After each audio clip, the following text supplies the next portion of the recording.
Menarik 10.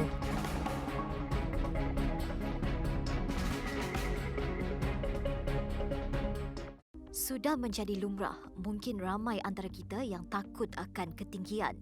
Hanya mereka yang benar-benar berhati kering dan kental sahaja boleh menyahut cabaran bekerja di lokasi sedemikian seperti pengendali kren. Seorang pengendali kren turut berkongsi pandangan dari sudut atas kren dipercayai dari atas menara PNB 118 yang dijangka menjadi menara tertinggi di Malaysia mengatasi KLCC. Dalam rakaman dikongsinya, dapat dilihat beberapa orang pekerja sedang bekerja di atas kren yang cukup tinggi sehingga hanya menampakkan puncak beberapa menara sekitar di Kuala Lumpur. Setiap kali di tempat parking kereta, kebanyakan orang secara automatik akan melihat cermin kereta untuk membetulkan tudung, baju atau melihat muka sendiri.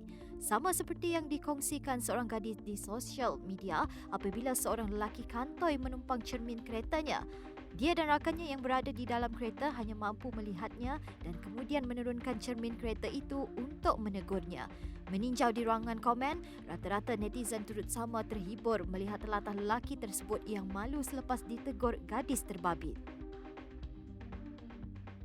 Seorang kanak-kanak berusia 6 tahun terselamat selepas terjatuh dari tingkat 5 sebuah pangsapuri di Buenos Aires, Argentina. Akibat kejadian itu, kanak-kanak tersebut mengalami beberapa kecederaan serius termasuk patah tulang serta kecederaan pada hati dan limpa. Mangsa kini ditempatkan di Hospital Kanak-kanak Pedro de Elizalde dan berada dalam keadaan stabil serta tidak memerlukan bantuan pernafasan. Lebih daripada 4,200 tan ikan salmon telah menjadi mangsa alga pembunuh di Chile. Ia adalah kejadian terbaru kemusnahan besar-besaran di negara pengeluar ikan salmon kedua terbesar dunia itu. Kejadian dikatakan berpunca daripada alga berkenaan yang mengurangkan kadar oksigen dalam air seterusnya melemaskan salmon. Sebuah video yang tular baru-baru ini menunjukkan seorang lelaki terlalu leka menggunakan telefon pintar sehingga terlanggar sebuah van yang diletakkan di tepi jalan. Video yang dikongsikan di sosial media tersebut menunjukkan lelaki itu terhantuk pada belakang van ketika dia sedang berbasikal sambil menggunakan telefon sehingga terlupa untuk melihat jalan. Menjengah ke ruangan komen, rata-rata warganet menasihati orang ramai supaya tidak terlalu leka bermain telefon ketika di jalan raya. Syarat hamil 8 bulan tidak menghalang atlet Nigeria meraih pingat emas dalam acara taekwondo. Aminat Idris memenangi kategori Mixed Pomse dalam festival sukan kebangsaan yang berlangsung setiap 2 tahun sekali di Nigeria. Namun tidak semua orang menganggap penyertaannya dalam sukan itu memberi inspirasi. Ada yang mengkritiknya kerana mengambil bahagian dalam sukan itu kerana usia kandungannya sudah 8 bulan. Penduduk di sebuah perkampungan di India mengejutkan orang ramai dengan ritual menghidupkan semula mayat salah seorang penduduk mereka.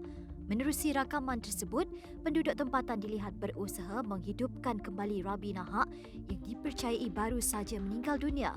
Kejadian itu berlaku di kampung Odisha di India Timur baru-baru ini apabila lelaki tersebut dikatakan jatuh sakit dan meninggal dunia selepas dikejarkan ke hospital.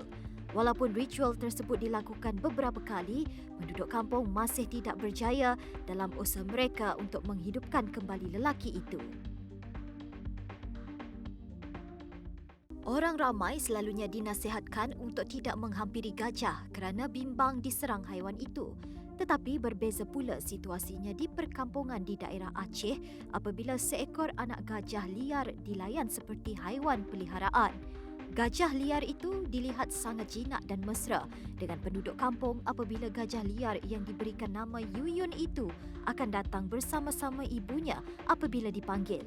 Aksi gajah tersebut turut menarik perhatian ramai kerana sifat manjanya itu.